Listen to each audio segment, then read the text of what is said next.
You walk into the gala dressed to impress. Your cleric has a single point of hope. Your rogue is still covered in sewer juice from a side quest gone wrong. And the noble you're here to persuade? Oh, she hates you. Now what? Hello there, brave hearts and cunning minds. I'm Flamey, and today we're putting down our swords, stowing our spells, and wading into the deadliest battlefield of them all. Polite society. That's right. Today we're talking social encounters in Daggerheart, you know, where instead of monsters you face merchants, monarchs, and mothers-in-laws. And no, we're not just role-playing aimless chatter until someone rolls presents. We're going full mechanics mode on how to structure social conflict the Daggerheart way. Let's go. What is a social encounter in Daggerheart? In Daggerheart, a social encounter is more than just a chat. It's a structured battle of the wits, literally. If you're trying to persuade, deceive, manipulate, interrogate, seduce, or negotiate with someone who doesn't want to help you, that's a social conflict. Instead of HP and blades, we track stress, thresholds, and adversary features. There's real danger here, not to your health, but to your hope, fear, and relationships. And yes, the rules give us actual adversaries like a petty noble, a village elder, or a merchant with features that punish poor rolls, mark stress, and defend their secrets as well as any sword. What are your players trying to achieve? Always clarify the goal. Before you throw your party into a court hearing or a tense negotiation over who gets the magical turnip crop, ask yourself, and your players, what's the point? What are the characters trying to get out of this encounter? Are they trying to convince a noble to send troops? Get a spy to reveal who they work for?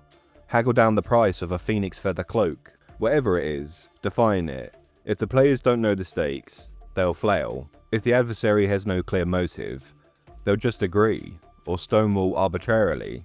And if you, dear GM, don't know what this scene is building towards, that's the problem. How to stat social encounters. Yes, you use stats. Let's say your party's got to deal with a smug, tax-evading merchant who sells mimic eggs to children. Rather than just roleplay it out, stat him like any other adversary. Is he a tier 1 social adversary, with a difficulty of 12, a HP of 3? Some social adversaries may not even use HP. A stress of 3, thresholds 4 and 8. Features, the runaround. Anyone who rolls under a 14 must mark a stress, and voila! Now your players are in a rules-backed encounter that feels real, escalates tension, and has a clear victory-failure state. The stress system is your social conflict meter. Let's get crunchy. In Daggerheart, stress works like a health bar, but for emotions, pressure, and social standing. When a social adversary hits full stress, they become vulnerable. That's your cue to twist the knife, make the final plea, or spring the hidden evidence. Each successful social action marks 1 stress, unless it's a critical success. Then you might mark 2. Example, your wizard makes a compelling magical argument that this is the cursed jawbone belonging to a long-dead general. Success, mark 1 stress. Your bard tells a sweeping tale with enrapturing magic and scores a crit.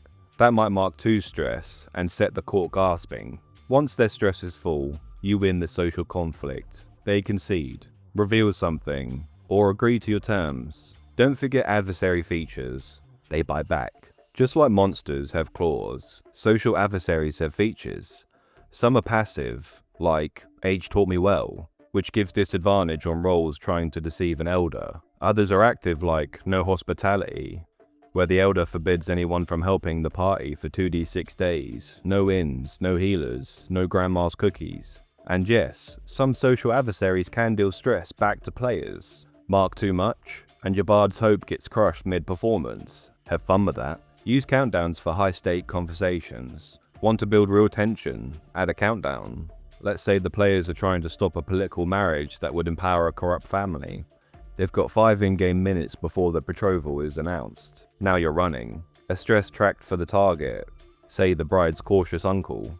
A countdown track for the ceremony starting. If the players feel the uncle's stress before the last candle is lit, he calls off the deal. If not, the wedding begins, and the villains get their alliance. Social conflict plus countdown equals cinematic storytelling. You can even trigger narrative consequences when a countdown's tick, like guards entering, or whispers spreading through the crowd. Let roleplay fuel the roles, but use mechanics to track the progress. In Daggerheart, roleplay and mechanics work together. You're not just saying, I persuade the guard. You're saying, I kneel beside the wounded soldier and speak of war we both survived. I offer him my family's crest and say, let me see the king. then you roll presence. And maybe, just maybe, your crest gives you advantage, or your past cowardice earns you disadvantage. Mechanics matter, stress tracks matter, but good roleplay drives it all. The dice are a verdict, but the case must still be made. Make NPC motives crystal clear, to you, if not the players. When building a social adversary, ask yourself, what do they want? Why are they resisting? Why would they force their hand? How far will they go to keep their secrets? Daggerheart encourages giving NPCs memorable quirks, strong motives, and even political affiliations. They're not just walls, they're people with fears, goals, and reputations to uphold. A noble might fear a scandal, a merchant might owe favors to a crime boss, a village elder might value peace more than truth.